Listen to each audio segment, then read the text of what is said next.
Valérie Courtois is Innu from Quebec. She is the Executive Director of the Indigenous Leadership Initiative.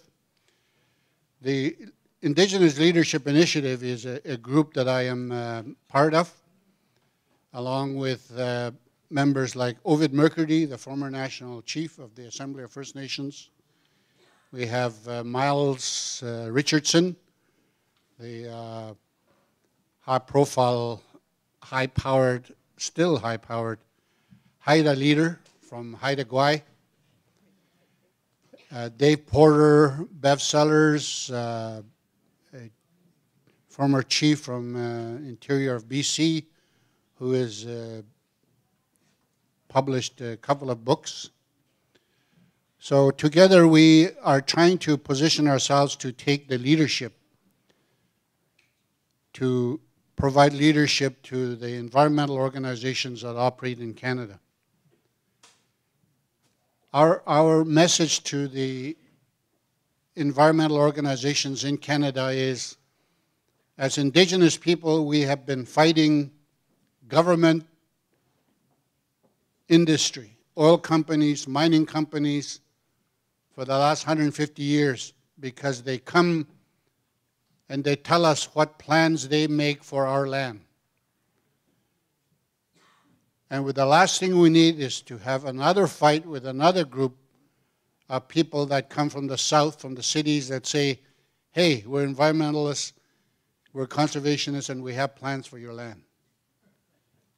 So we're saying, work with us, and we will provide you the leadership and the vision that is needed so you can become an ally and a partner. It's kind of like reconciliation in a specific area, and we are now working that through the best we can, and that's what we do. We've been, for the last year, working as a group to promote the idea of a national Guardians program with the federal government, with Ottawa. We've been meeting with ministers and federal officials, well over 100 meetings in the last year. And Val Courtois is our executive director. She's the one that does all the work under our group and our leadership. So that's what we've been doing. The Guardians program is kind of on the land program with more scope, more permanent. I always see it as saying every government in the world, every nation in the world has the resources and the capacity to take care and watch over the traditional territory. And that's what the Guardians is going to do. It will give our Indigenous governments, our nations, the ability to have our people, elders working with youth, to not only reconnect to the land, but to watch over it. And using the latest technologies as well as the traditional knowledge of our people to know it as the way we should and we have been doing for the last thousands of years.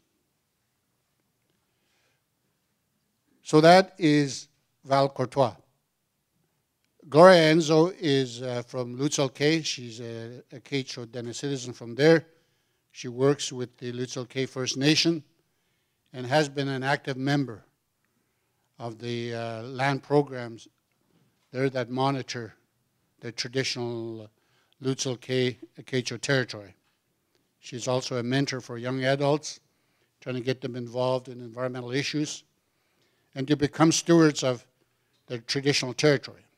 And she will share with you her stories and experiences of what it's like to be involved in that kind of work.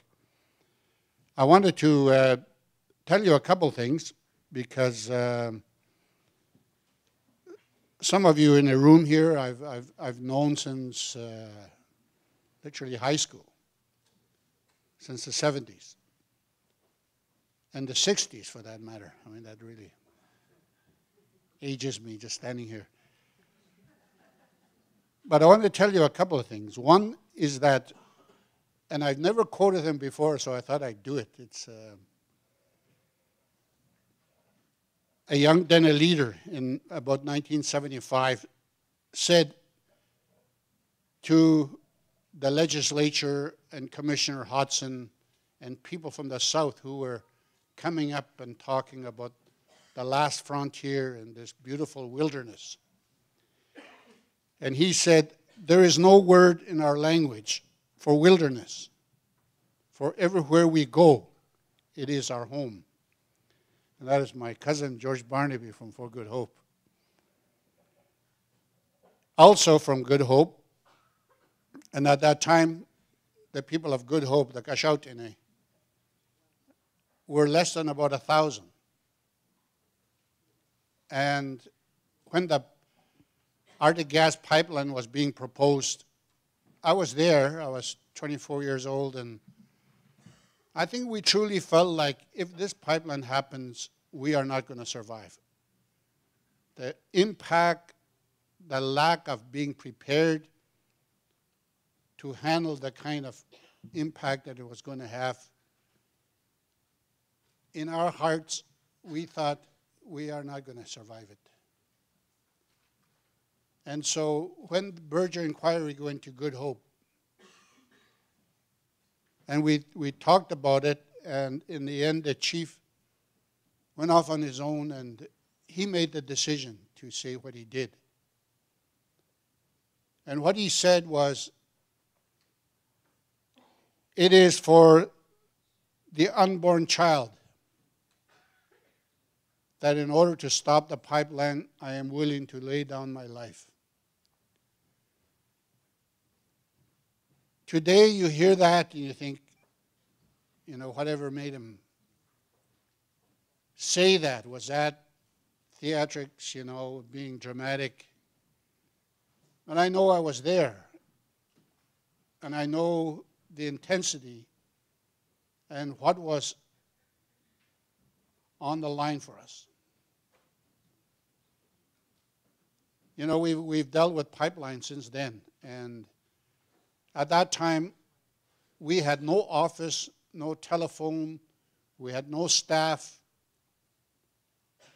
We were just totally unprepared to deal with anything that was going to come up the valley. And so we felt we're not going to survive this. So that's what our chief decided at that time. So those of you that are born after 1975, Ori and Kaila and all the rest of you, that's what the chief had said at that time. And so the land is still there. We need to take back control more and more. And just to make a pitch before I turn it over, because apparently it's not all about me. On Saturday, a group of elders from the South are going to come here. And this group of elders said, as a group of elders, we've been saying for years, we want back all the sacred pipes and ceremonial pipes that have been taken from our people and put in museums in North America, across Canada, in Europe, and in private collections. They said, we want to stop crying about it. And we're going to do something to set an example that every one of us, our young people, our leaders, our elders, our communities, our families, should do something to show that they're taking back what is theirs. Take back what's been taken from you. Take back what's been stolen. And so they said, we have called for a new pipe to be made. And on February the 15th, it was unveiled at Turtle Lodge north of Winnipeg. And one of the elders had a dream, a vision, and said, it's going to go in the 4 directions, and the very first place it has to go is to the north.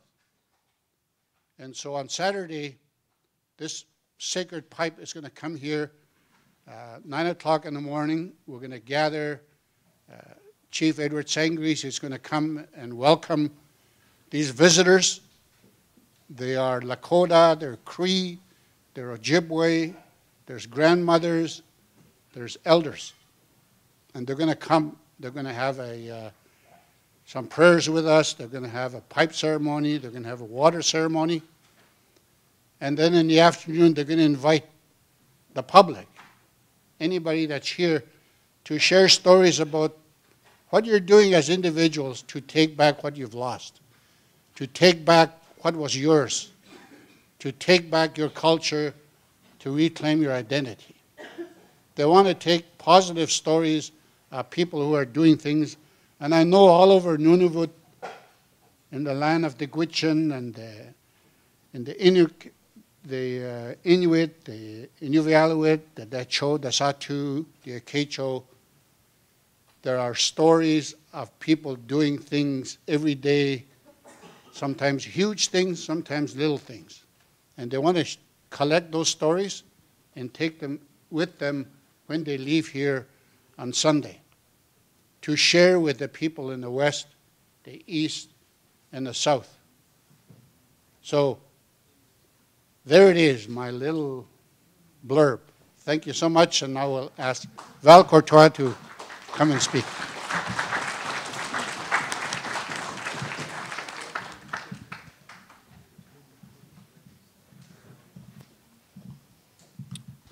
Good morning, everyone. It's truly an honor to have been invited to address you this morning. So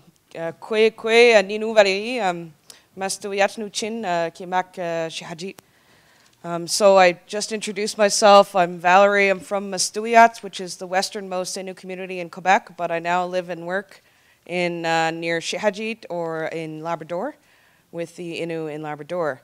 But I also work with the Indigenous Leadership Initiative, as Stephen has explained. Now, we've been working for the last 2 years on promoting this idea of a national Indigenous Guardians Network. Note that it isn't our idea, in fact. It is the idea of all the existing Guardians programs across Canada. Back in 2014, we gathered everybody together in Squamish, all the programs that existed. And what I mean by Guardians, by the way, is they are essentially our moccasins and mucklucks on the land. They are the people who are there to watch and care for in a formal way through an actual job to fulfill the visions and goals and aspirations of the nations for whom they work for. Now, those programs have existed in Canada for a number of years, and I'll go through a couple of them. But all of them gathered in Squamish, and they said, you know, we need 3 things to make sure that our programs survive and thrive, and we can use this as a model for all nations right across this country. They said, look, we often work by ourselves, so we need a network. We need something where we can learn from each other and grow and build off of our collective experiences. So that's the national process. The second thing they said they needed is funding. All the programs, even those that have existed for a very long time, are all on unstable funding ground. And so that's part of what we're hoping to address with this federal partnership. The third thing that they asked for was training. I'll explain that a little bit further, but I believe we have some representatives from Deshinta in the room, as well as some board members, and I believe they're going to speak a little bit about some of their programs, so that's great. Now, I think, I don't know where to aim for this, so, okay, good. So the idea, again, is to create a national program where the Government of Canada and the nations within Canada, the Indigenous nations, come up with a partnership to work together. And we believe that this needs to happen on a nation-to-nation basis because, of course, our nationhood rests on our lands. And so if we're going to be true partners in this country, as Stephen stated, under reconciliation, this has to be a nation-to-nation approach.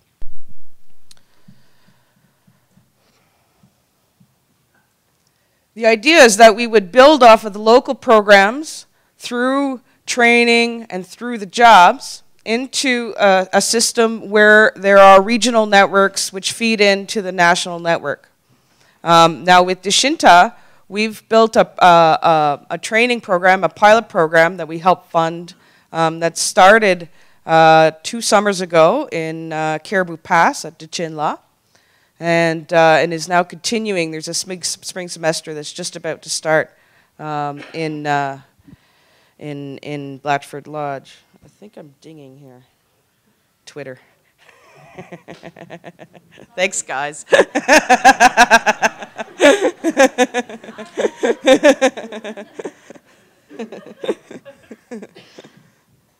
So the inspiration, again, are programs in Canada, and here we've got pictures from various programs. You'll see on the left here is an image from the Haida Gwaii program. That program was started by a very interesting character called Captain Gold in 1973 when he bought a Sears Roebuck canoe. He ordered it off the catalog and had a vision of returning back to his home village, which was located in Skung Gwaii, which is at the very southern tip of the Haida Gwaii Islands. And he canoed from Skidegate by himself and went back into the village and said he immediately felt the ancestors. And so he started taking care of that village, bringing it back to life, cleaning it up, and honoring the site. That became the basis upon which in the early 80s, the Haida Nation formalized the Guardian Program.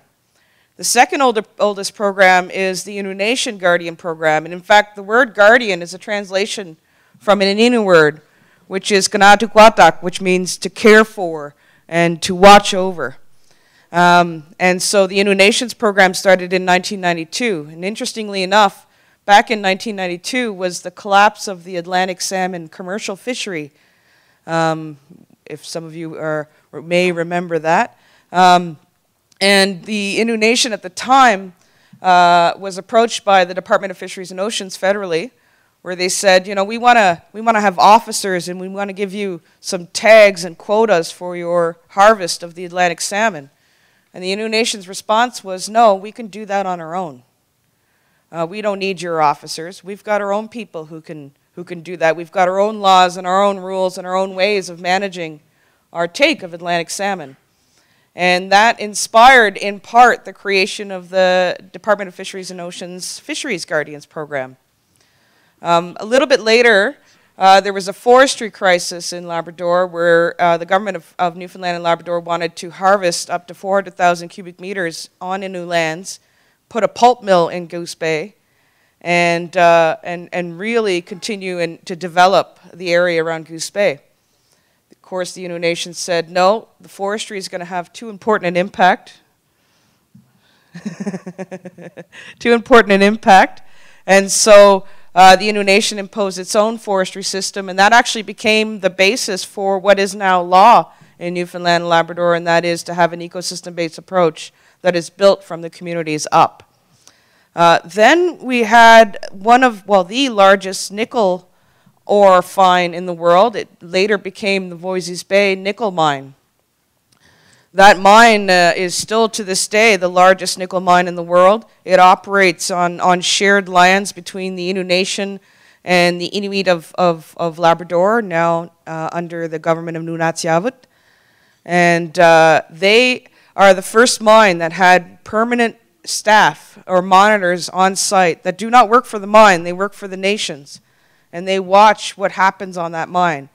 Now, in the Innu Nation's case, because I can't speak for the Nunatsiavut government, but in the Innu Nation's case, that role of those people who were responsible for making sure that that mine happened in a way that the Innu agreed to was a condition of acceptability of that project. And so we think that that kind of model can really translate right across this country. And now there's 30 such programs, and I'm really thrilled that Gloria is going to tell us a little bit more about the Nihat Nidani program here in Lutsekay. The potential for these programs is great. This is a map of most, it's a little bit dated now, most indigenous-led protected areas across this country.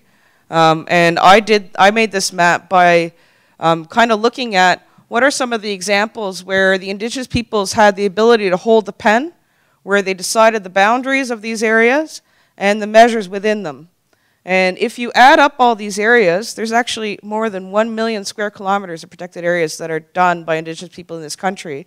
It is the most of any country in this globe. It is more than Australia. It is more than the States. It is more than many other countries. So believe it or not, Indigenous peoples in Canada are protecting more lands than anywhere else in the globe. And all of these areas and the areas in between have potential to have guardians associated to managing them. Now, in our federal efforts, we were also inspired by experiences from our friends in Australia. And in fact, some of us have been to Australia to go visit and watch how those programs work. Now, they started an Indigenous program, a protected areas program in 1997 that was funded under the federal government. Now there's more than 75 of them, in which 67 million hectares are all conserved by Indigenous peoples. That's more than half of the total that they have title over in Australia. In 2007, they discovered that while having Indigenous protected areas is a great idea, the way that you really have Indigenous protected areas fulfill and meet their full potential is by having people in them.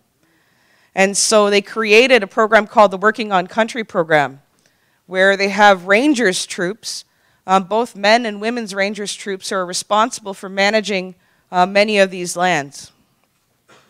Now they have almost 900 full-time positions, and because a lot of them work on a part-time basis, that actually provides employment for over 2,500 people in Australia. Both programs run on a set of 5-year contracts, and to date, just in the Working on Country program alone, the Australia government has spent over $680 million over the 10 years to pay for these programs. And it's completely transformed the landscape in Australia. You may know that in Australia they have a feral animal problem whereby they have animals that have come from other parts of the world that are wreaking havoc on their ecosystems. The largest camel herds in the world are in Australia, the cane toad, the rabbits.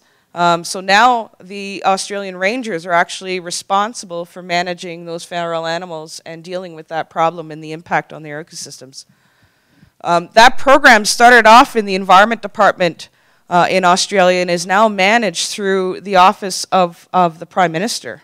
And so that's a demonstration of how this is really a program that spans not just environmental concerns, but truly multiple spheres of concerns.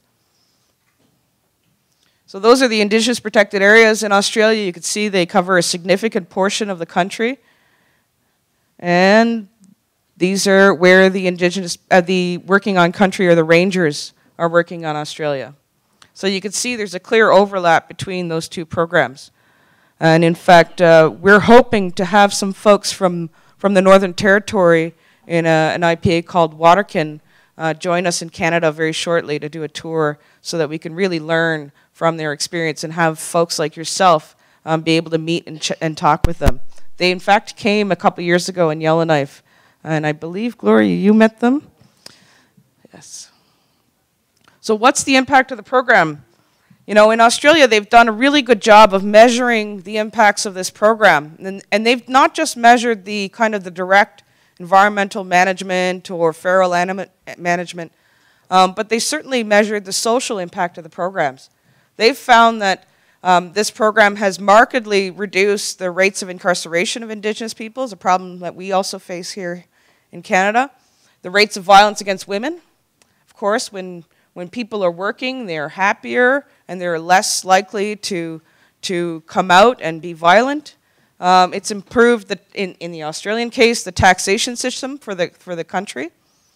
And what they've found is that with all of these impacts, that for every dollar that they invest in the program, they get an equivalent of $3.5 back in value. We've started doing some measurements in programs here in Canada. In fact, we had the same folks who did the evaluation in Australia come to the Northwest Territories and evaluate the Nihatni program and the KOND program out of the date show. They've found, even with those very young programs, the Nihatni program, I believe, is just over 5 years old, 2008, and the KOND program, I believe, is just over 2 years old. They found already a 2.5 to 1 return on investment, and their feeling is that with a federal program investment, that would jump to 3.7 to 1, a return on investment. Now, to put that into perspective, there aren't currently no programs of funding with Indigenous peoples that have that kind of return on investment and impact. And so when we met with the federal cabinet ministers, the Treasury Board president, and staff, we really found that that they were clued in to that reality.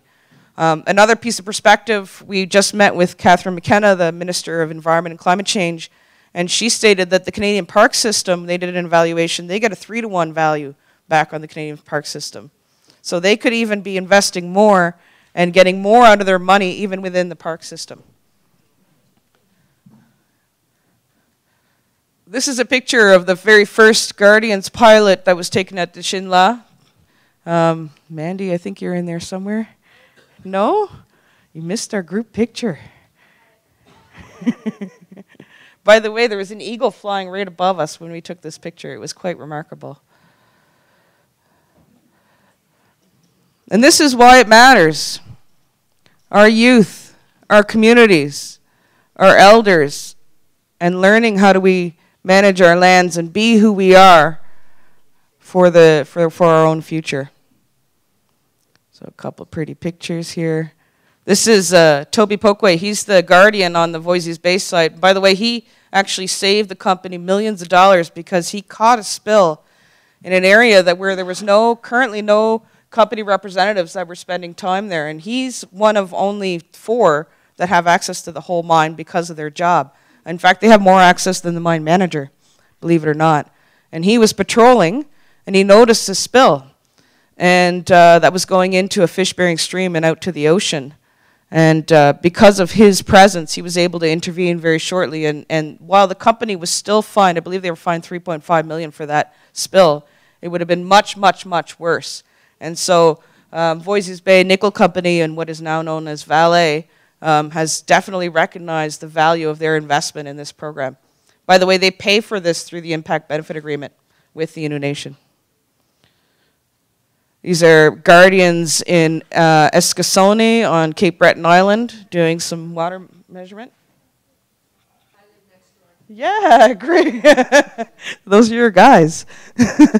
These are Innu Guardians who are meeting with Parks Canada. There's a new park in Labrador that's being developed in what we call Akamiapishk, or the Mealy Mountains Park. And this is them learning from other parks on how to be guardians. And then just last week, there was a National Parks Conference in Banff. And the Minister of Environment and Climate Change, Catherine McKenna, publicly said that they will move forward in our commitment with reconciliation with Indigenous peoples, including the development of Indigenous protected areas, and looking at how we can expand Guardians programs.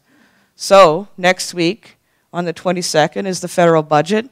We are hopeful that we will be there, and I will be in touch with all of you very shortly after to let you know the results of that program and what it could mean for your region. So, Chinishkumin now, thank you very much.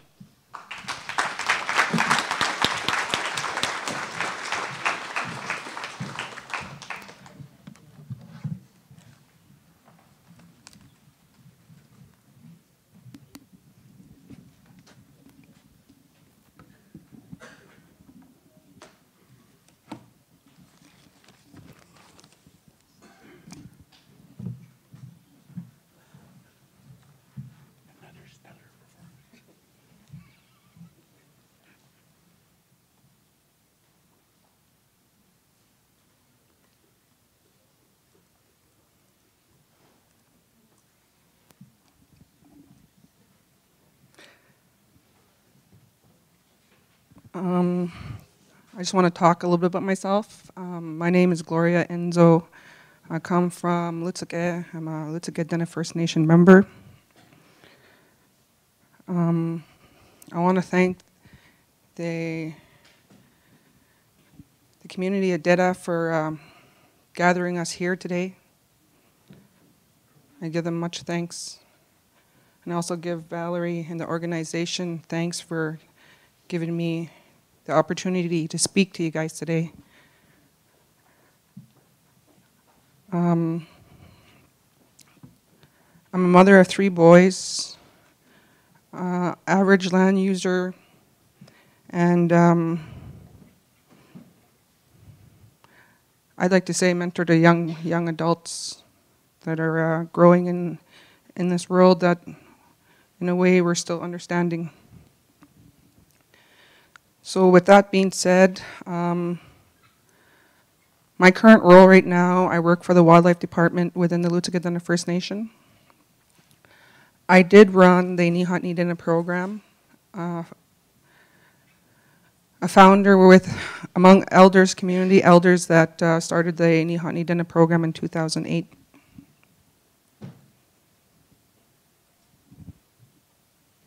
Is it the red button?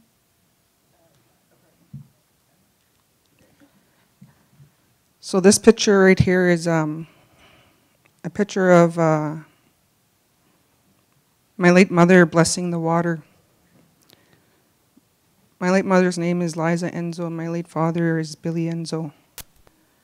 I grew up coming my summers here in Deda, and I like to call it my home, I guess, away from home.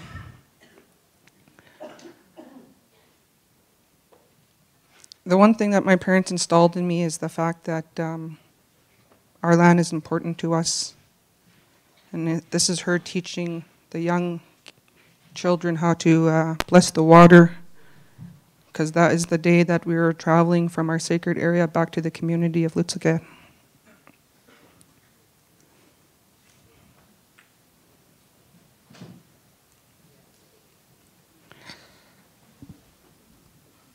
The Nihatnidina program started as a pilot project in 2008. The program was created to protect the pristine waters of McLeod Bay due to the increased activity of exploration and mining within our traditional territory of Akecho Dene, Lutzagat Dene, inspired by the Lutzagat Dene elders. The Nihatnidina program beginning stages. I was fortunate enough to be hired on to work with a great team. And in 2008, we started up the pilot project.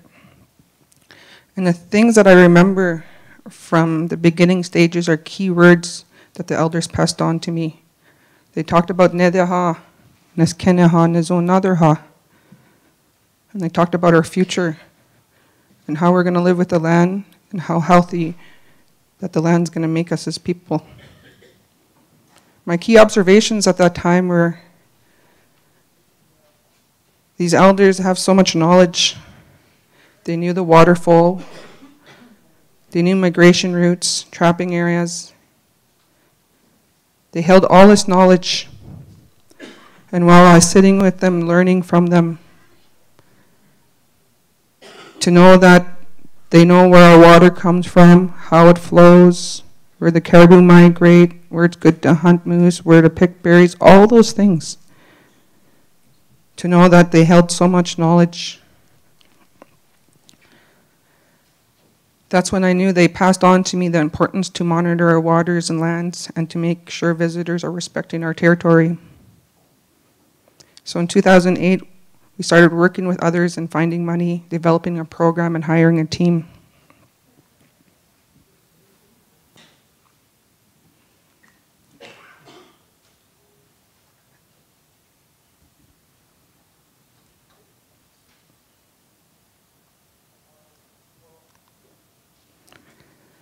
Nihatnidina mandate, Dene Watchers of the Land. This is where my work with Valerie and the organization comes from. I not only worked with elders to develop a on the land program, but we also developed partnerships with others. I was able to learn from the Haida, to understand what it was for them to protect their lands and the reasons why.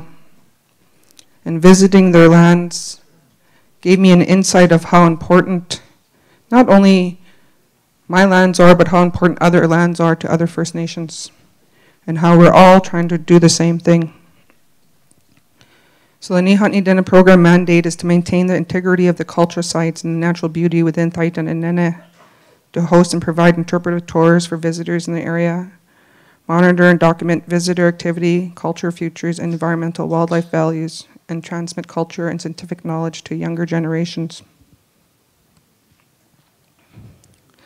The Nihat Ni Dene operations. So the Nihat Ni Dene runs through the summer, and we hire monitors. And the monitors are usually 2 adults and 4 youth, and we usually have 2 teams of those that go out on a rotation basis throughout the summer. The duties of the Nihat Ni Dene are fish samples, wildlife observations, angler surveys, visitor surveys, and protecting our old cabin sites, amongst many other things. Learning from their teachers about travel routes and how to harvest and preserve food. The youth get the skills necessary to live with the land and all that is living. Traditional knowledge is important for our future generations and our way of life.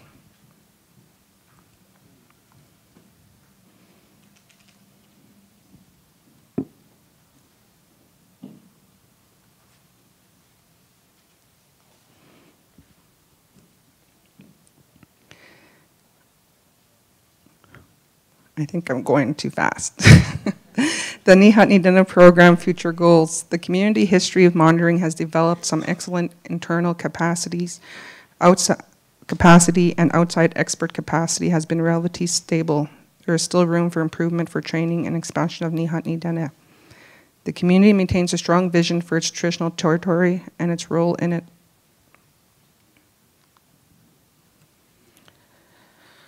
Like I said at the beginning, I currently work in the wildlife office, so I currently don't run the Nihat Ni Dene program. I now am coordinating the Ni Haida Iha program. This program is new to us, and we're in developing stages of it. The Ni Haida Iha program is a monitoring program. The program came together through partnership of people wanting to work to protect our lands and waters. So the Ni Haida Iha program is a program that hires traditional knowledge monitors to monitor Gachagoo. This program is fairly new, like I said, and we're developing our framework as I speak. And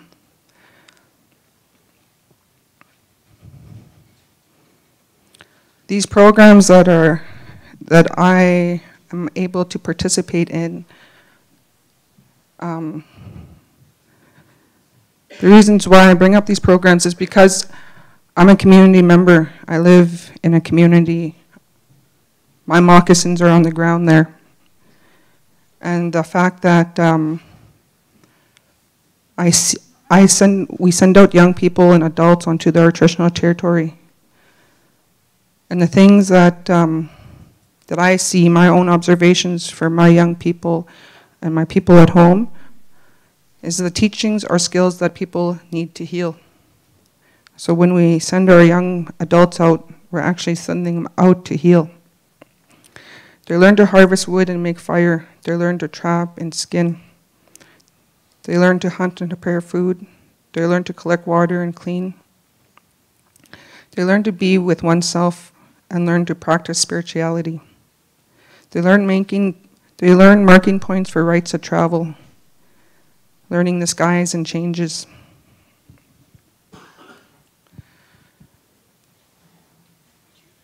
Bringing these programs together at home, for me, ensures that young people are going to live a healthy life and that they're going to go into adulthood healthy people, and that our community is going to be healthy because we're raising healthy people. And the reasons why I bring this up is because this is the San Pan Territorial Health Summit. And community health is really important. Dene people, Dene health is really important. We all live in small communities with not many resources. But us Dene people, we care for our people very much. And that's why we come to these meetings to help them. Lots of people are struggling, are young, our adults, and even our elders. And I think this is a time that this is our time to heal and give back to them, because so much was taken from us with all our history.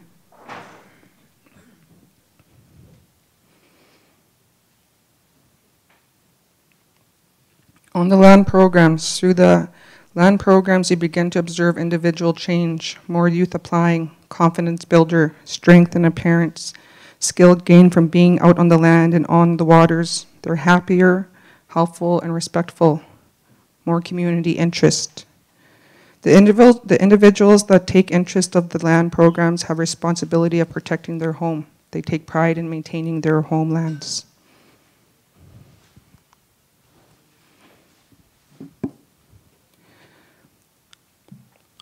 I was also want to talk about being just a teenager and being hired onto the Wildlife Department in 1996 to do community-based monitoring in regards to community health.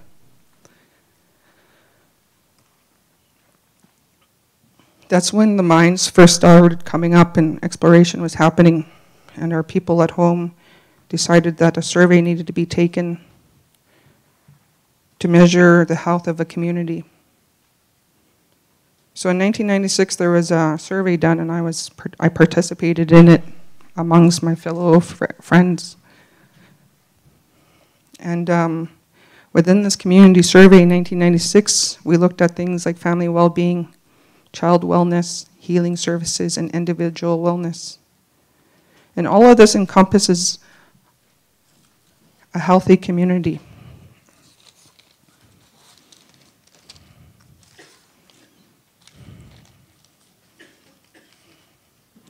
So when we look at healing, some of the surveys want to know about community support for family wellness. We want to know about parents attending child activities. We want to know educational health programs. We want to know quality of healing services. We also want to learn about the capacity of health and health services to meet our local needs. We also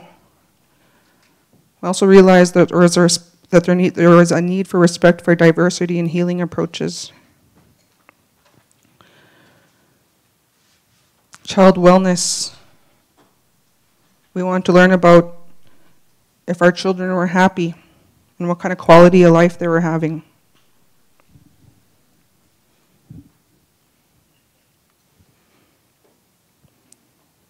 We also looked at culture preservation in regards to the culture education that our young, if they're even getting culture education. Want to look at land use and how much times our people were going out. We want to measure language and also traditional knowledge and the skills that were being passed down. In 1996, people are happier, because we didn't have much development. We also didn't have a lot of employment, but we had each other. We had trapping, we were able to harvest, we had hunting, and we were just coming into this world of meetings. And looking back now from 1996 and we're in 2017, the amount of times that we went out on the land compared to now, new generation, it's not as much as it used to be. It's like our health is dwindling, even though life continues. And on the land programs are important.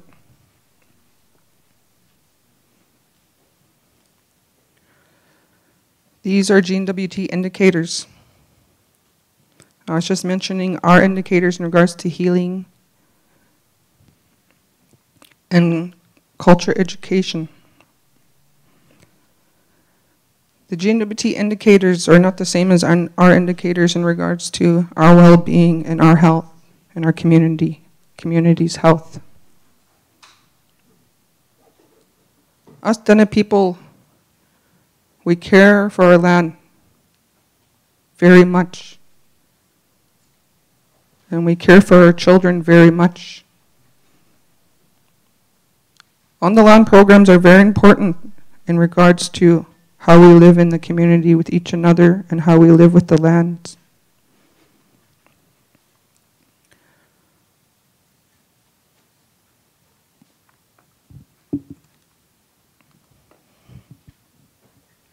When I look at this picture of young people amongst the fire, they give me pride. I care for all our young people, and I want them to have a good life. That's where the words come back to me all the time. Nedeha, nizonaderha, niskenin nizonaderha. It's for them and our future. Us Dene people here in the north, we're strong, Dene. Very strong. Hold lots of knowledge. Very powerful. So with that being said, I want to say Marcy Cho from the Lutsa First Nation. I hope that this meeting gathers us together because Dene people's health matters. Marcy Cho.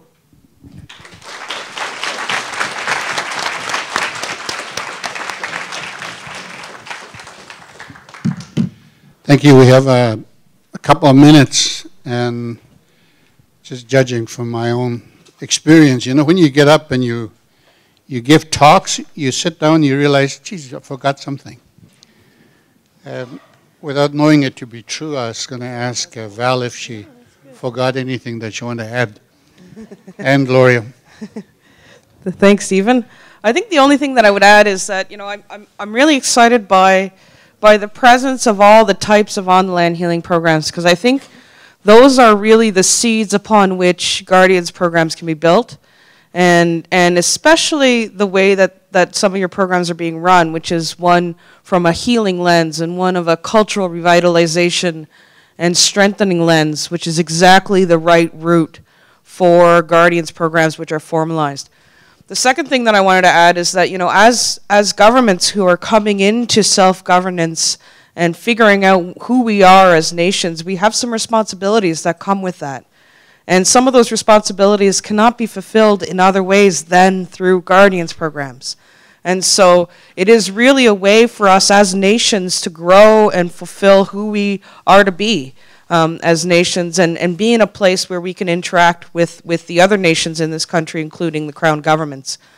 And then finally, especially on the wildlife lens, because Gloria brought it up and it kind of sparked this for me. You know, I work with, in fact, it was really great to see Eddie Pash here in the corner, because I work with folks right across Quebec and Labrador on the Ungava Peninsula Caribou Aboriginal Roundtable to come up with a way for us to decide what is going to happen with caribou. We see here in Delaunay that they've gotten their plan accepted here, which, by the way, congratulations to Delaunay. This is the first time in the country where a community plan has been accepted by a Crown government to as is, in its own strength and in its own power. So way to go, Delaunay. And that is a trend that is happening right across this country. And in fact, in our case with the UpCart, we are going to be developing our very own Caribou Guardians program to counter and the impacts of development and the decisions of the Crown governments that have really led to what we feel is a collapse of our caribou. Our caribou have gone from over 1 million caribou to now, in the George River herd case, to less than 9,000 caribou since the 1990s. And so this is us taking back that power and making it happen. So just a few extra comments. Thanks for that, Stephen. I just wanted to thank my elders that are no longer with us. I wanted to say Marcy Cho to them and the elders that are with us. You guys are very valuable to us. Many people probably don't tell you that, because I know that one thing that from my late mom is the fact that when you get older, your children move out from you and you get lonely. I just want to tell the elders that don't be too lonely, because you taught us a lot, and we take pride in that. And all elders are very special. Merci. Okay, thank you.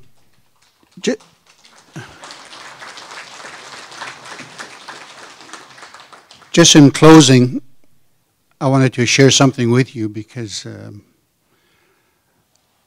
all my life I've been attached, I guess, in some ways to the Delta, to the Nunavut, and especially to the Gwich'in. Don't really know why. I don't spend a lot of time thinking about it.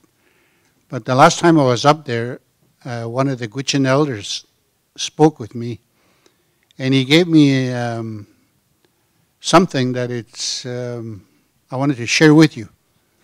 So if you haven't been struck by anything yet this morning, maybe this will stick with you as something you would call traditional knowledge. He said, maybe you could think about writing a song about a place that is very special to me. And he said, this was Thomas Cooey, who I don't know, but he introduced himself to me, and he said, I want to tell you something. He said, there's a place in our territory that's called Chikarai. That's as close to what I remember. He said, I don't know what it means, Chikarai. And he said, it's kind of like a mountain or a hill, where he said, I don't know if other people do that, but he said, a long time ago when I was young and my heart was broken and I was grieving, he said, I went there to make myself feel better, for healing. And he said, I'm not going to tell you whether I was just young and some girl broke my heart. Whatever it was, he said, I want you to tell you that. And he said, if you ask around, might be some other elders that would say, yeah, I know that place, Chikarai. I've never been there, never seen a picture of it. But it's the way of traditional knowledge. I mean, when an elder sort of sits down with you and says something like that, it has to stay with you. So there's something that all of you can keep and ask about. Where is this place called Chikarai? Thank you so much. There's a question online. They'd like to ask the guardians, what is the cost? I'm not sure how you're going to answer that. Val, you want to take that? That's what it would take if it was a community, if it was a region, if it was every Inuvialuit plus the 5 Dene regions, what it would be like roughly for a region. You want to give it a shot?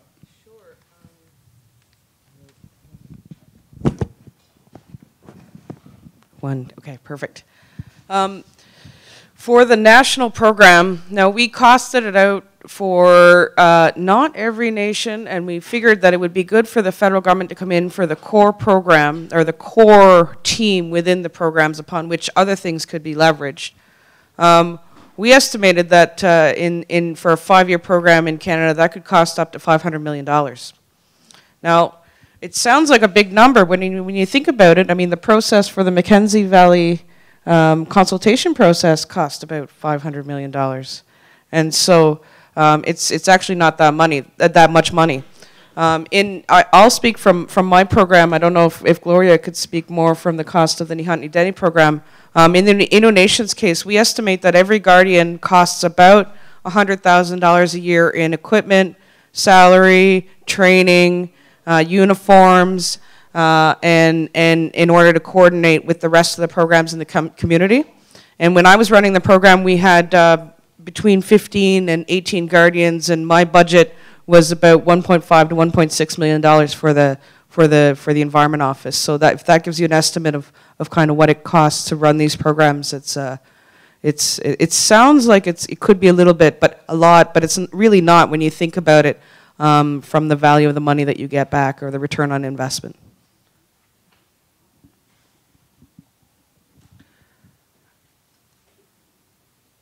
When it comes to running a seasonal operation like the Nihatni Dene. Operation cost is usually between 80 and 120,000, and that's just a seasonal monitoring program. And I have to mention that 80,000 to 120,000 is amongst 5 funders in reporting to 5 different funders for different things. Kind of gets a little bit tedious after a while. But like I said, I'm a dedicated Lutsike Dene. I want to make sure my youth are going out and my people are going out. It is tedious, but I like watching my young people go out.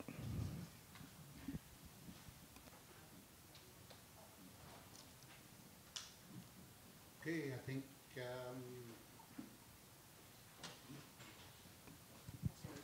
okay, our time is up, and as moderator, I'm supposed to keep you right on schedule. So we went over by a minute. So thank you very much. I think we did a great job. Thank you.